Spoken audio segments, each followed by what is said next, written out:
ఆంధ్ర తెలంగాణలో తక్కువ ఫీజులతో high quality results ఇస్తున్న ఏకైక సంస్థ తిరుమల్ ఐఏఎస్ ఇన్స్టిట్యూట్. పావని ఇది లైక్ యాక్చువల్గా పావని కథ ఏంటంటే చిన్నారని పిలుస్తుంది కదా, మా అన్నయ్య కూతురు సేమ్ అలాగే ఉంటుంది.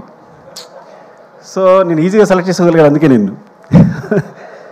సో పొద్దున కూడా చెప్పాను తనకే, సినిమాలో పావన్ని సెలెక్ట్ చేయడం కోసం, కావేరి క్యారెక్టర్ సెలెక్ట్ చేయడం కోసం నీ గురించి అన్నానని మా అన్న కూతురు తనకే చెప్పాను. అండ్ గొప్ప విషయం ఏంటంటే తను జాకెట్ లాగినప్పుడు యాక్చువల్గా అది మీకు సినిమాలో అంత లేదు కానీ సెట్లో కొంచెం ఇబ్బందిగానే ఉంది.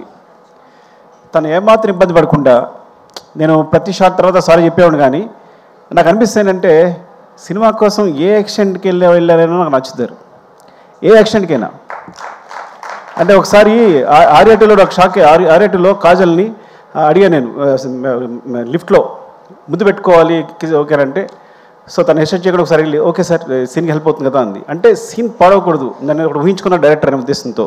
సో తను ఏమాత్రం అబ్జెక్ట్ చేయకుండా పాపం అందరి ముందు అలాగే నిలబడింది చేస్తున్నప్పుడు. సో నీలాంటి క్యారెక్టర్ సినిమా కోసం ఏ ఎక్స్టెన్షన్కి వెళ్ళే వాళ్ళకి నాకు చాలా ఇష్టం. ఇట్స్ వెరీ గుడ్ యాక్చువల్లీ, నువ్వు పర్ఫెక్ట్ సరిపోయావు.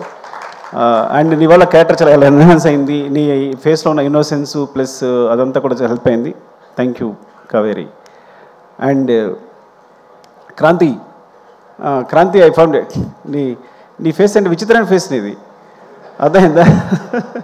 పాపం క్రాంతి ఎప్పుడో 6 years 7 years తెలుసు నాకు. సో తను మంచి క్యారెక్టర్స్ వేస్తున్నాడు. బట్ ఓకేనా ఈ సినిమా చేయడం ఓకే కదా నీకు అని అడిగినప్పుడు వెంటనే చేశాడు. అండ్ చాలా బాగా హెల్ప్ అయింది. నీ క్యారెక్టర్ గురించి, నీ ఫేస్ గురించి సెపరేట్ మాట్లాడే సెపరేట్ లుక్స్ ఉన్నాయి. You have bright future. Thank you Kranti, love you.